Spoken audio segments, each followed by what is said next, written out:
seen cours.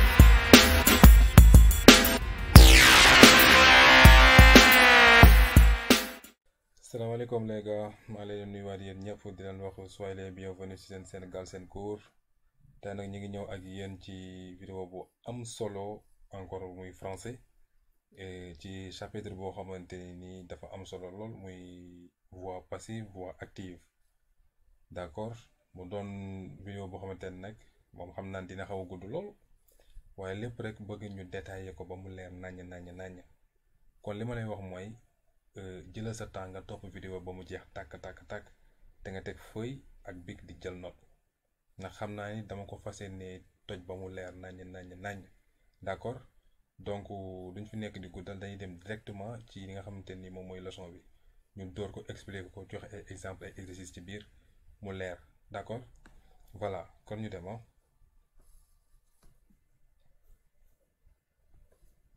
voilà boo xoolee fii titre baa ngi nii voix active et voix passive. D'accord? Et nous, premièrement, pour comprendre cette leçon, il faut donc revoir plusieurs points. Les de voix active, voix passive. Pour nga comprendre ko, dafa am point yoo xamante ni dañ ko wala xoolaat ba xam ko mën ko xàmmee ko soo ko ñëw jublu ci leçon bi. Moom mooy lan? Point yaa ngi nii. Il faut revoir le sujet nga xam lan mooy sujet.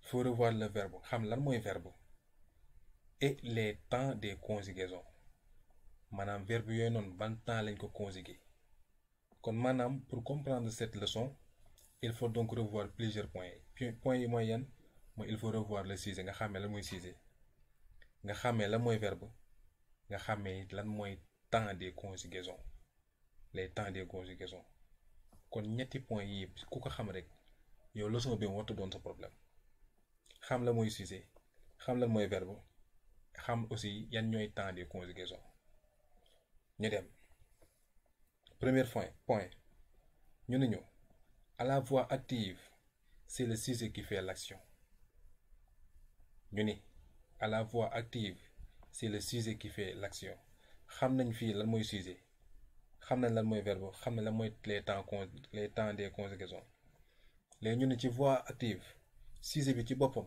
moom mooy def action on est d'accord moo tax ñu nii à la voix active c'est le sujet qui fait l'action bu ñu bëggee xam loolu ñu ñëw suñu exemple jox nañu fi exemple ñu ñëw ana exemple bi moo nekk nii le chat mange la souris ma yokk ni teg ko ci kaw voilà le chat mange la souris boo xoolee fi yaa ngi gis fi ma def flèche bi nii gis nga flèche bi mange bi laa ko teg manger le chat mange la souris boo xoolee verbe bi lii mange la ñun la mange qu'est-ce qui mange la souris gis nga qu'est-ce qui mange la souris point d'interrogation on a posé une question la réponse c'est le chat gis nga qu'est-ce qui mange la souris point d'interrogation point boobu lañ posé parce que dañ ne fii le chat mange la souris ñu ni qu'est-ce qui mange la souris ñu ne la réponse c'est le chat donc boo xoolee fii nee nañ ñu à la voix active c'est le sujet qui fait l'action fii kan mooy sujet bi sujet baa ngi ni le chat est le sujet donc le sujet fait l'action de quoi action de manger donc ñu ni qu'est-ce qui mange la souris c'est l'action de manger on a posé la question kon dañu posé question bi ñu ni qu'est-ce qui mange la souris point d'interrogation ñu ne la réponse c'est le chat donc c'est le chat qui mange la souris voilà loolu leer na kon retenez-vous bien à la voix active c'est le sujet qui fait l'action exemple le chat mange la souris boo bëggee xam foofu affaire damuy dem poser la question qui est-ce qui mange la souris kan moo lekk souris bi mooy jinax ji ñu ni c'est le chat muus mee lekk jinax ji xanaa loolu leer na acca ñu jàll ci beneen point jëlal sa temps rek bu ñuy gën di dem rek di nga comprendre baax affaire ni muy demee deuxième point ni à la voix passive rappelle-toi fii dañoo ñëwoon à la voie active lañ nekkoon ñu ne à la voie active c'est le sujet qui fait l'action génn nañ nag à la voie active léegi ñu ngi ñëw ci à la voie passive ñu ne à la voie passive le sujet subit l'action fii sujet bi deful action de mais day subir à la voie passive le sujet subit l'action il ne fait pas l'action mais il subit l'action kon donc retenez-vous bien à la voie passive le sujet subit l'action à la voie active le sujet fait l'action mais à la voie passive le sujet subit l'action on est d'accord troisième point parce que boo xoolee point yi ñuy kii nii yi ñuy leeral nii moom moo nekk lii parce que dañ ne pour comprendre cette leçon il faut donc revoir plusieurs points moom mooy le sujet yaa ngi comprendre le sujet bi xool nañ ko ci voie active xool nañ ko aussi ci voie passive maintenant voie active nee nañ le sujet fait l'action à la voie passive le sujet subit l'action léegi lu des les temps des conjugaisons moo nekk suñu troisième point bi mu ni pour le verbe on utilise l'auxiliaire être plus le participe passé du verbe à la forme active pour le verbe on utilise l'auxiliaire être maanaam bu fekkee da nga jógee voie active pour dem à la voie passive yow foofu da ngay soxla auxiliaire être plus le participe passé du verbe à la forme active comme par exemple suñu fii nee nañ le chat mange la souris fii buñ doon dem voie passive dinañ jëli auxiliaire être bi fas yéene koo indi fii auxiliaire être ban temps lay nekk temps bi nga xamante nii moom la verbe bii nekk ci voie active yor auxiliaire être bi ñëw temps boobu lay yor léegi bu ñu bëggee comprendre foofu nañ dem di nga gën a comprendre ni pour le verbe on utilise l'auxiliaire être plus le participe passé du verbe à la forme active c'est-à-dire dañuy xëcc auxiliaire être teg n'est-ce pas yokku ci léegi le participe passé du verbe à la forme active ñu dem joxe exemple la ngi nii ñu ne la souris est mangée par le chat lii mooy voie passive loo fi gis nga par ñëw na fii la préposition mais boo xoolee fii sunu voie active bii est-ce que da nga ko fee gis gisoo fi par de gisoo fi préposition de yaa ngi gis le chat mange la souris jinax ji muus mi lekk na jinax ji léegi boo xoolee sunu voie passive ñu ne ñu lan jinax ji muus mee ko lekk xam nga ñaari wax yooyu bokkul première bi dañ ne muus mi lekk na jinax ji loolu mooy voie active voie passive ñu ni jinax ji muus mee ko lekk xam nga ñaari wax yooyu ñoo bokk la ñuy tekki mais nag nañ ko waxee bokkut kon léegi moo tax mu ni la souris est mangée par le chat gis nga par bii la préposition par bii day ñëw ci li nga xamante ni moom mooy voie passive donc la souris est mangée par le chat boo xoolee fii manger la bi def ci place bi qui est-ce qui fait l'action fii des na voilà qui est-ce qui fait l'action de manger boo bëggee comprendre rek noonu la qui est-ce qui fait l'action de manger la réponse à notre question c'est le chat toujours yow boo bëggee xam rek xam sujet bi kan la poser kii qui est-ce qui fait l'action fii c'est le verbe manger moo tax may la qui est-ce qui fait l'action de manger la réponse à notre question c'est le chat donc chat bii nii moom moo def action manger bii nii moom moo def action bi de nekkul kii parce que kii lañ lekk kii lañ manger kii moo manger kii lañ manger donc qui est-ce qui fait l'action de manger c'est le chat parce que dañ ni la souris est mangée par le chat qui est-ce qui fait l'action de manger la réponse à notre question c'est le chat c'est pas la souris de c'est le chat ba dégg ñu ni par rek par diw moom moo def action bi on est d'accord boo xoolee souris bii le sujet subit l'action gis nga souris bii fii actuellement moo fi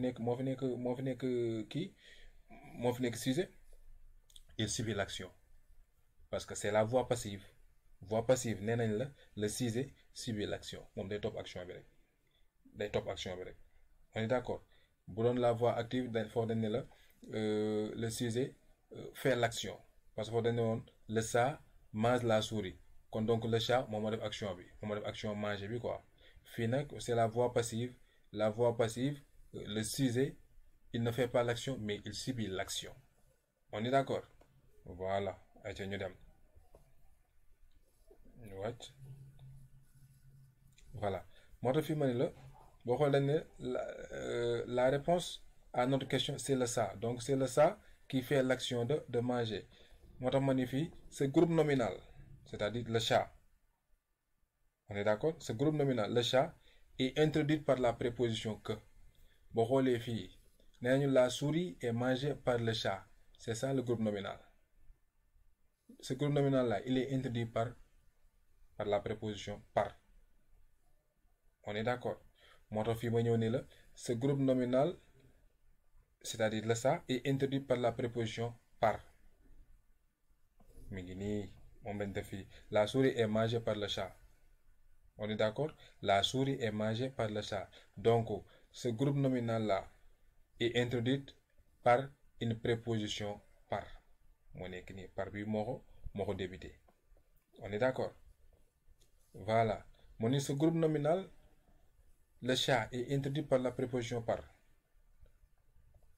ce groupe nominal là mooy ba tey mooy le chat ce groupe nominal on l'appelle aussi complément d'agent boo ngeen déggee ñu naan complément d'agent rek moo ma nekkat encore même groupe nominal bi car c'est lui qui fait l'action c'est lui qui agit donc ki nga xamante nii moom mooy def action moom mooy agir à chaque fois moom la ñuy wax groupe nominal parce que tamit moom la ñuy wax le complément d'agent moom la ñuy wax complément d'agent moom la ñuy wax groupe nominal on est d'accord voilà loolu na ngeen ko xam ce groupe nominal on l'appelle aussi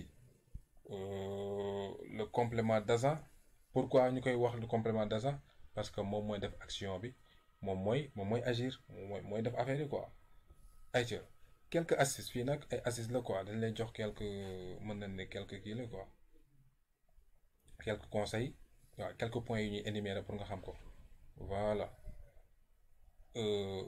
pour savoir si une phrase est à la voix active ou passive pose bien la question qui est-ce qui 3 points de suspension astuce bi ak am solo parce que buñ la joxee phrase yow war nga xam phrase bi voix active la ne wala voix passive la ne pour nga xam ko nag question bii nga war a poser qui est-ce qui voilà parce que boo xoolee sunu exemple bi sànq fii lan leen doon wax comment dirais-je voilà xaaral ma wàcc tuuti voilà qui est-ce qui fait l'action de manger gis nga fii ndax bind loolu naa leen ko fi mais comprendre leen woon tey nag fii lañ la ko leeralee voilà fii lañ la ko leeralee ci quelques astuces yi pour savoir si une phrase est à la voix active ou passive pose bien la question qui est-ce qui moo tax foofu sànq ñu ni qui est-ce qui fait l'action de manger maanaam 3 points de suspension bi xamuñu ban verbe la dañ ko généraliser rek mais bu dee sunu cas bi fii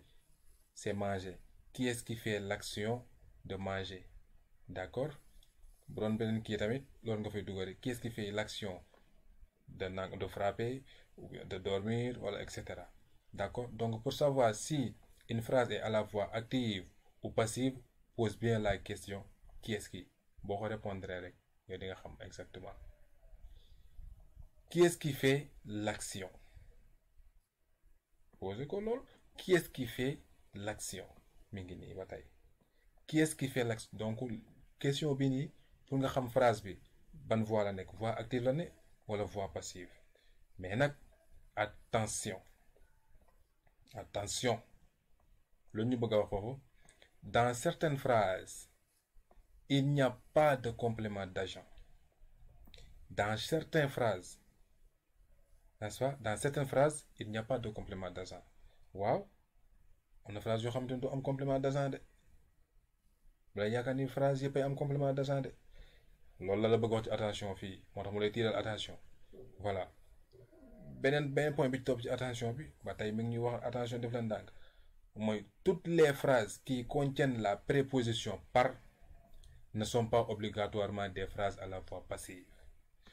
bu ngeen xoolee sànq nee naa leen fii bu ngeen gisee phrase bi am par rek xam leen lii voix passive la nekk waaye nag ngeen teey du question de phrase yi am par yëpp rek ay voix passive lañ de déedéet am na ci yoo xam ne dañu ay voix passive de moo tax mu attirer suñu attention fii mu nañu toutes les phrases qui contiennent phrases yi nga xamante ni ñoom day am préposition par bi du forcément rek dañuy nekk voix passive déedéet mën na ci rax leneen lu ci bokkut kon bu leen gis rek ni lii am na préposition par kon voix passive la déet d'accord mën na nekk voix passive waaye mën na ko bañ a nekk par bi kase signifié wul ni voix passive la nekk kon ñu bàyyi ci xel voilà exercice. Voici quelques exercices à toi de trouver si ces phrases sont à la voix active ou à la voix passive.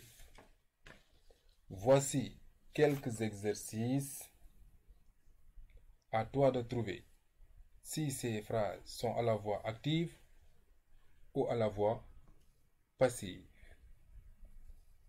On dit le lion ronge son os. Le lion ronge son os. Le lion ronge son os. À toi de me dire. léegi yow loo xalaat léegi ñu dem deuxième point ñooñu cette lettre a été écrite par Aïchatou. Troisièmement ñu Samba construit sa maison. Quatrième, le gâteau est préparé par maman. Cinquième, Saliou apporte un cadeau à son ami. Sixième point, Mariem apprend ses leçons. Donc, on va essayer de répondre. Parce que voici quelques exercices à toi de trouver si ces phrases sont à la voix active ou à la voix passive. Maanaam fii dañu ñu xool 6 phrases yi ñu jox yan ñoo ci voix passive ak yan ñoo ci voix active. D'accord?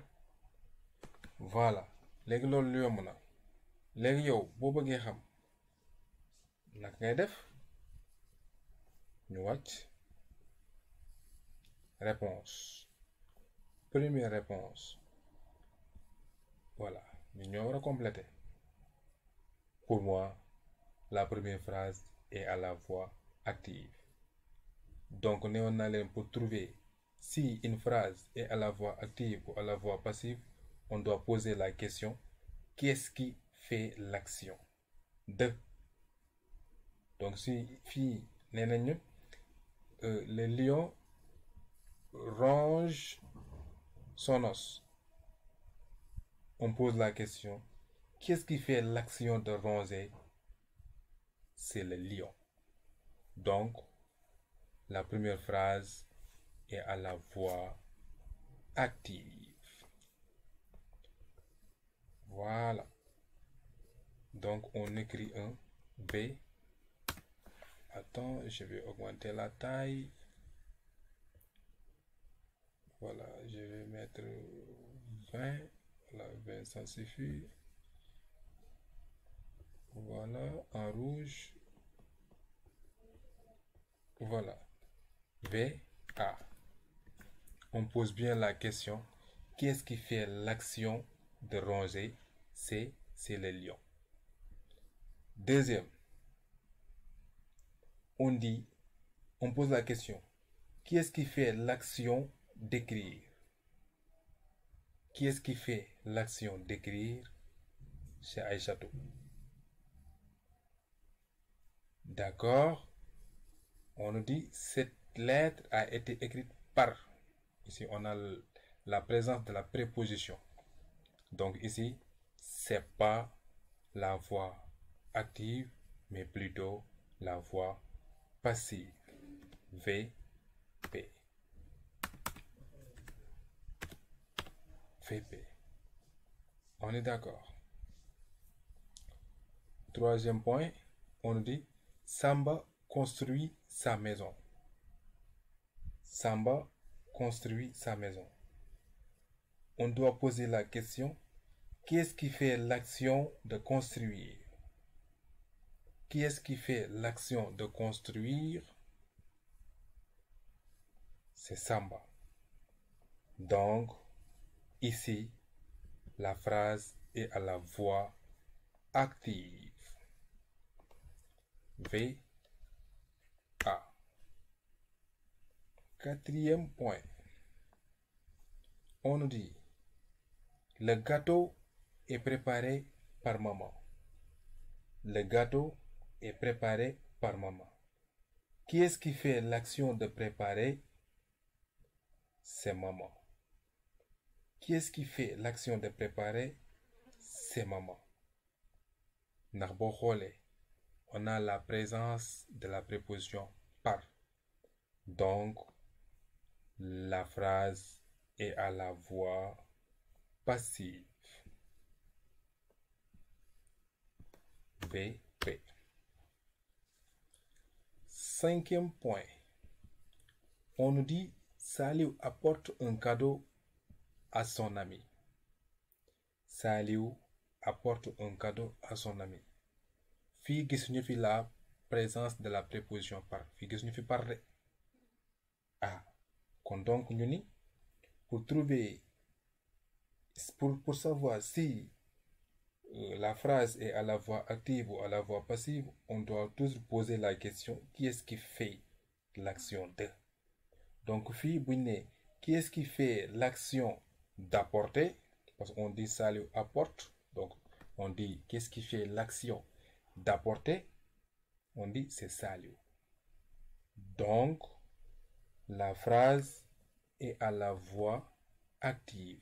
Pourquoi? Parce que fii, il n'y a pas la présence de la préposition par. Fii kenn gisu fi par. Donc, la phrase est à la voix active. VA. Voix active, c'est ce que signifie VA. Voix passive, c'est ce que signifie VP. Voilà.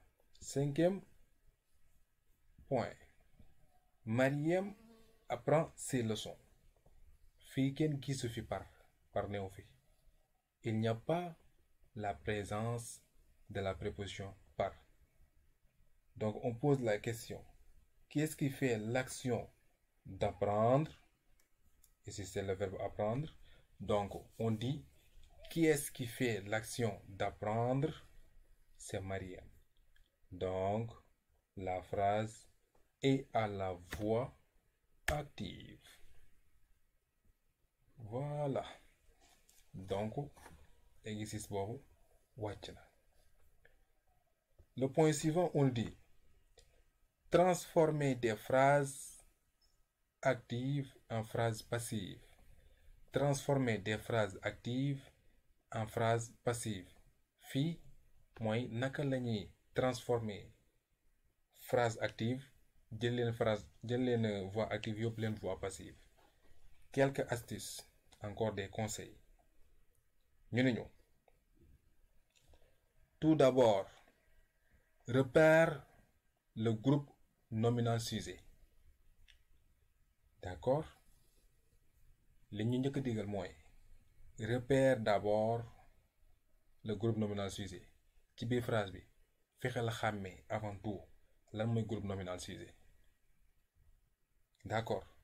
ndax bu ñu xoolee sunu phrase yi ñu amoon fii sànq, gis nga fii le lion ronge son os.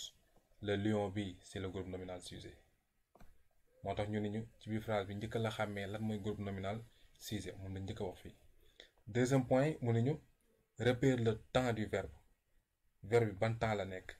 ba tey bu ñu xoolee suñu fii anam voilà fii verbe bi ban temps la ne au présent de l'indicatif.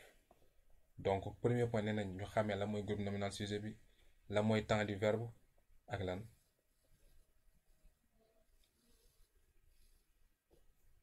Troisième point, revoir l'accord du participe passé avec l'auxiliaire être. ak am solo revoir l'accord du participe passé avec l'auxiliaire être loolu tam nanga ci bàyyi xel comme boo nee Mariam est partie en vacances. Mariam est partie en vacances. Partie boobu noonu day am e. Pourquoi? Parce que Mariam jigéen la. accord yooyu la lay wax ak avec auxiliaire être te ko xool loolu la wax. ñu continuer ci benn point bi. Et enfin le temps de l'auxiliaire être à tous les temps. moom it nga xam auxiliaire être naka lañ koy conjuguer à tous les temps. loolu nag c'est la conjugaison. moo tax ñu ñëwul fii et voici quelques conjugaisons qui pourront t'aider. parce que dernier point bi mu la wax mooy enfin revoir aussi le temps de l'auxiliaire être à tous les temps possibles. nga mën a conjuguer auxiliaire être ci temps yëpp. léegi ñun ñu voici quelques conjugaisons qui pourront t'aider. maanaam fii dañoo ñëw defal le petit rappel ci auxiliaire être au présent lan la ñuy wax je suis, tu es, il est, nous sommes, vous êtes, ils sont. À l'imparfait on dit j'étais, tu étais, il était, nous étions, vous étiez, ils étaient. Au futur on dit je serai, tu seras, il sera, nous serons, vous serez, ils seront. Au passé composé on dit j'ai été, tu as été, il a été, nous avons été, vous avez été, ils ont été. Au passé simple on dit je fus, tu fus, il fut, nous fûmes, vous fûtes, ils furent. gis nga lii moom mooy comment conjuguer l'auxiliaire être au présent, à l'imparfait, au futur, au passé composé et au passé simple. lii boo ko defee sa bopp bi yàlla mën na laa suturaal nga xamante ne nii yow maanaam voie passive bii moom du doon di problème ci yow. ndax boo waree indi auxiliaire être da nga xool verbe bi ban temps la nekk, temps boobu nga yóbbu auxiliaire être bi te auxiliaire être bi temps yëpp a ngi nii. waaw temps yi ko war a mën a conjuguer yëpp a ngi nii boo ko defee sa bopp bi yow doo sonn. ñu wàcc. 1. Dans la phrase le chat mange la souris. Le chat mange la souris. Lii le chat mange la souris. Ici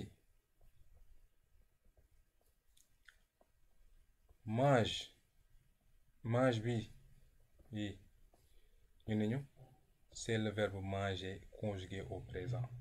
waaw lii au présent la. La souris bi c'est le complément d'objet direct mi ngi nii. mat bi le chat mange quoi? La souris. Donc lii c'est un complément d'objet direct. On est d'accord? lii maanaam voix active la. parce que nee nañ booy jóge voix active pour dem voix passive yow astuce la jox mooy foog nga xàmmee la mooy groupe nominal sujet, nga xàmmee temps verbe yi, nga xàmmee aussi nga mën a conjuguer aussi auxiliaire être à tous les temps. On est d'accord?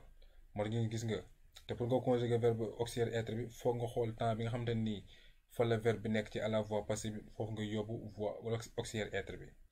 D'accord? Kon donc ici le verbe est au c'est pas ici, j'ai sauté.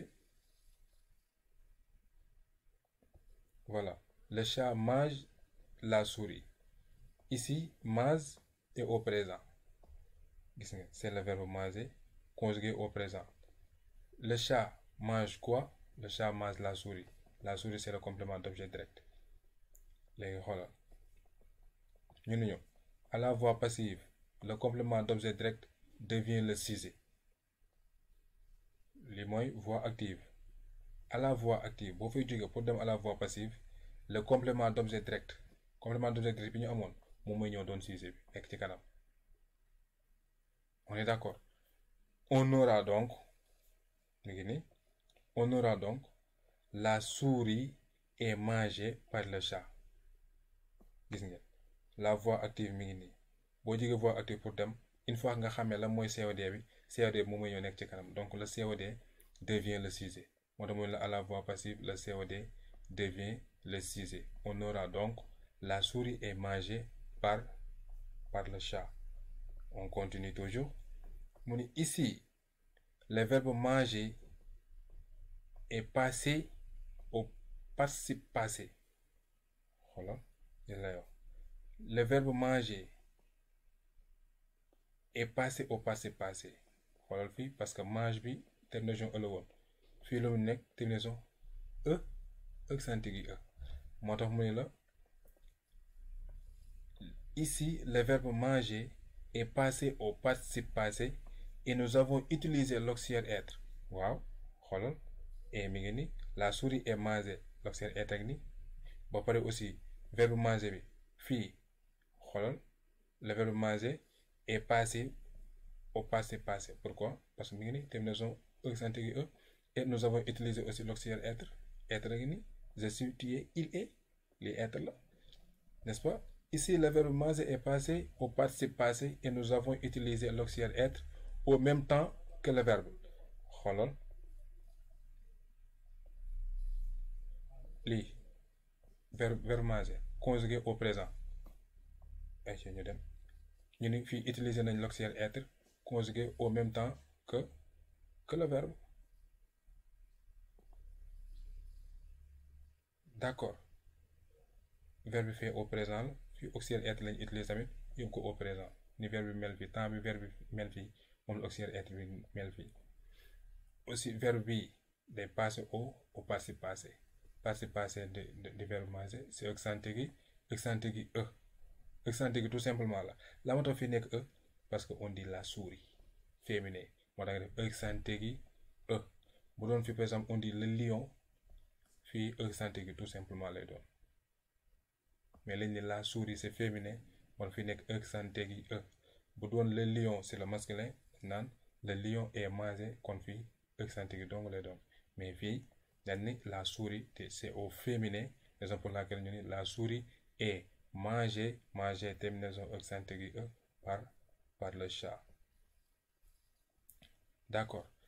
Ici le verbe manger est passé au participe passé et nous avons utilisé l'auxiliaire être au même temps que le verbe dans la phrase active, c'est-à-dire au présent, et le sujet devient le complément d'agent introduit par la préposition que. xoolal fii xam ne woon nañ le complément d'objet direct devient le sujet à la voix active. Le verbe est passé, le verbe manger est passé au participe passé. D'accord? Mais xoolal le sujet à la voix active devient le complément d'agent et il est introduit par la préposition que. Par la préposition par. Gis nga fii la souris est mangée par le chat le chat bi complément d'agent la fi mu toll nii ce complément d'agent là il est introduit par la préposition par. xanaa li yomb na de ci voix active bi li nga xam ne moom moo nekkoon complément d'objet direct moom mooy ñëw doon sujet. Manger bi verbe bi dañ koy yóbbu participe passé aussi woo ñëw dugal fi auxiliaire être conjugué en même temps bi nga xamante fa la verbe bi nekkoon à la voix active li nga xam ne moo fa nekkoon sujet moom mooy nekk complément d'agent qui sera introduit par la préposition par. mi ngi nii yomb na ma de ayca 2 joxañ benn exemple. Le chat mangera la souris. Le chat mangera la souris. C'est ça le sujet, le groupe nominal. Le chat. C'est ça le verbe. Manger. Qui est au futur. Mangera. C'est ça le complément d'objet direct. Donc pour passer à la voix passive, ce complément d'objet direct là, il devient le sujet. Moo tax ñu ni la souris. Mu ne ci kanam. Gis nga la souris. Mangera. Fii dañuy woowi auxiliaire être ñëw dugal ko ci biir phrase bi mais auxiliaire être ban temps lañ koy conjugué temps bi nga xamante ni moom la verbe bi yor verbe manger conjugué au futur kon auxiliaire être bi ban temps lañ ko yóbbu futur moo tax nga am fi sera. sera. Participe passé du verbe bi. Verbe manger, participe passé là, c'est manger, accent tout simplement, moi manger. Participe passé. Mais là, maintenant, on donne fii parce qu'on dit la souris. Ñu yokk ko fii par le chat. Fii gis nga léegi li ñu am mooy complément d'objet direct bi moom mooy ñëw doon fii le sujet. On fait appel à l'auxiliaire être conjugué au futur moom tamit mi ngi nii. Le verbe manger participe passé ngay indi mooy gis nga accent aigu tout simplement. La moo tax mu am parce que on dit la souris. Et sujet bi nga xamante moom moo nekkoon fii ci à la voix active. Ce sujet-là, il devient le complément d'agent. Complément d'agent baa ngi nii moom day complément d'agent lay doon le ça. Le ça il est introduit par la préposition par yomb na de. ñu dem ci suñu troisième point. mu ni le ça a mangé la souris. Manger bi il est conjugué au passé composé mi ngi nii. Pourquoi? Parce que on dit a mangé mi ngi nii passé composé la. J'ai mangé, tu as mangé, il a mangé. Nous avons mangé, vous avez mangé, ils ont mangé. Donc le chat a mangé, c'est le passé composé. Donc fii pour dem voix passive le complément d'objet direct là il devient le sujet. Gis nga mi ngi nii moo doon sujet bi fii la souris moo nekkoon fii complément d'objet direct tey moo nekk fii sujet. A manger, manger bi c'est au passé composé nga jël auxiliaire être conjugué ko au passé composé mu nekk j'ai été, tu as été, il a été. Donc le souris a été mi ngi nii auxiliaire être baa ni conjugué au passé composé plus le participe passé du verbe manger mi ngi nii accent aigu tout simplement. La moo tax fii am parce que on dit la souris. ki nga xam ne moo nekkoon sujet bi fii ci voix active bi moom mooy ñoo nekk complément d'agent introduite par la préposition par. C'est très simple ñu wàcc. Exercice inverse bari na lool nag mais nii la mën a demee. Exercice inverse mu ne fi l'os est rongé par le lion. L'os est rongé par le lion boo xoolee ci voix active ba lañ joxoon le lion ronge son os. fii ñu ni l'os est rongé par le lion donc lii voix passive la. mu ne ñu ici le verbe être est au présent mi ngi ni verbe être baa ngi ni au présent la. Ce qui veut dire dans la phrase active le verbe devra être aussi au présent ainsi nous aurons. Parce que fii auxiliaire voix passive la moo tax gis nga être baa ngi ni ñëw na fi préposition par baa ngi nii auxiliaire baa ngi nii kon lii voix passive la. léegi voix passive la ñu war a jóge pour dem voix active kon forcément auxiliaire être bi day dañ préposition bi day dañ. Maintenant verbe bi fi des temps bi nga xamante moom la auxiliaire être bi nekk verbe bi bu fi des moom lay yor temps boobu lay yor. Donc fii lu ñuy am donc le lion ronge son os à la voix passive. Ronge bi au présent la nekk pourquoi? Parce que auxiliaire être bi présent la nekk kon donc ronge bi verbe ronger dañ koy conjuguer au présent. ki nga xamante ni moom moo nekkoon fii le sujet moom mooy devient fii le complément d'objet direct. ki nga xamante ni moom moo nekkoon fii le complément d'agent il devient le sujet à la voix passive. On est d'accord? Récapitulons nañ jàpp point yi moom mooy à la voix passive le sujet ne fait pas l'action waxoon nañ ko dañ koy fàttali fii rek. À la voix passive le sujet ne fait pas l'action. Le groupe nominal sujet devient le complément d'agent. Le groupe nominal sujet devient le complément d'agent. Troisième point, le COD de la voix active devient le sujet. wax nañ ko on utilise l'auxiliaire être pour former la voix passive. L'auxiliaire être est au même temps que le verbe. yooyu yëpp gis nañ ko dañ koy fàttali rek. À la forme passive on fait attention au participe passé qui doit s'accorder avec le sujet. À la forme passive on fait attention au participe passé qui doit s'accorder avec le sujet. ba tey loolu waxoon nañ ko fi dañuy fàttali rek. Voici donc quelques exercices, c'était ici quelques exercices. Voilà, exercices qui pourront t'aider à améliorer. Bien. Transformer ces phrases actives en phrases passives. léegi fii dañuy transformer li nga xamante ni moom mooy voix active ñu yóbbu ko à la voix passive. Voilà. ñu dem. Petit 1. ñu ne ñu le garagiste répare la voiture. Le garagiste répare la voiture. Selon vous, lu muy joxe. Le garagiste répare la voiture. xam ngeen ni lii voix active la bu ñu jógee voix active pour dem voix passive lan la ñuy am donc. La voiture est réparée par le garagiste. La voiture est réparée. Réparée, ça doit être accent aigu parce qu'on dit la voiture est réparée par le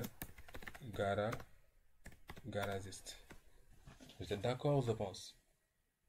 Super. Donc ñu jàll ci deuxième point. ni Aïssatou a appris cette leçon. Aïssatou a appris cette leçon. Donc à la voix passive lan la ñuy am dañuy am cette leçon a été apprise par Aïssatou. Cette leçon, le c'est dit, voilà, cette leçon a été apprise par Aïssatou. Aïssatou. Voilà. Troisième point. On nous dit quoi? Le jardinier plantait les soldats. Le jardinier plantait les salades, autant pour moi. C'est les salades, mais pas les soldats. Les salades. Voilà. Le jardinier plantait les salades. Donc, voix passive. J'écoute. Les salades étaient plantées par le jardinier. Pourquoi? Parce que fii yaa ngi gis lii pas imparfait la donc ñëw les salades étaient plantées. On dit la salade donc c'est accent aigu e, mais ici c'est pas la salade mais plutôt les salades donc c'est accent aigu es. Par qui? Par le jardinier. Voilà, jardinier. Donc ñu ñëw ak yéen ci li nga xamante ne mooy nekk seen dernier exercice mu nekk exercice boo xamante ni day gën a renforcer affaire yi nga xamante ni li fi jot a jàll moom mënoo am loo xamante ni dina ko génn lu leen mënta jox de rek leen leen joxaat tu vois. léegi dañuy xool léegi benn exercice ak nii. Voilà, ñu transformer ces phrases passives en phrases actives. Premièrement lan la ñuy wax la voiture fut conduite par le pilote mais boo xoolee dañ transformer ces phrases passives en voix active kon lii ay voix passive lañ ñu war leen yóbbu active léegi bu ñu la war a yóbbu active léegi première kii bi lan la war a doon xam nga noté ko comme réponse 1. Voilà léegi fii premier bi lan lañu war a jox parce que nee nañ la voiture fut conduite par le pilote bu ñu xoolee fii nii fii c'est l'auxiliaire être conjugué au passé simple kon léegi verbe bii la ñuy jël forcé na ko indiwaat fii à la voix active fii bi day dañ par bi day dañ le verbe conduite bi nii moom la ñuy conjuguer au passé simple léegi bu ñu ko conjuguer au passé simple verbe conduire au passé simple la ñuy wax conduisit parce que c'est la voiture. Donc on aura comme réponse le pilote conduisit la voiture. Le pilote conduisit, voilà, la voiture. Voilà, le pilote conduisit la voiture. J'ai la petit 2.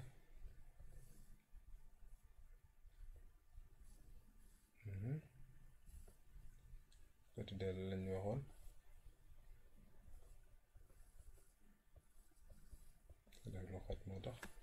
Voilà, petit 2 la ñu wax.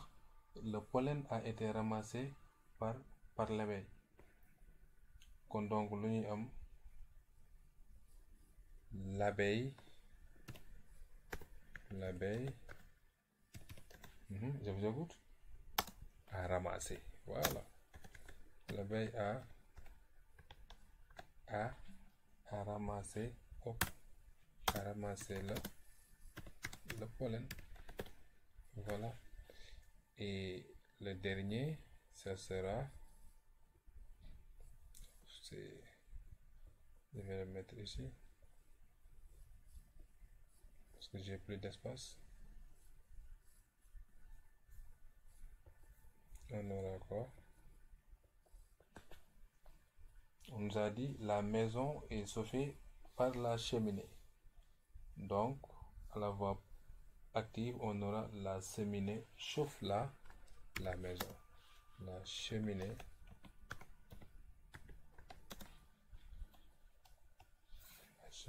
chauffe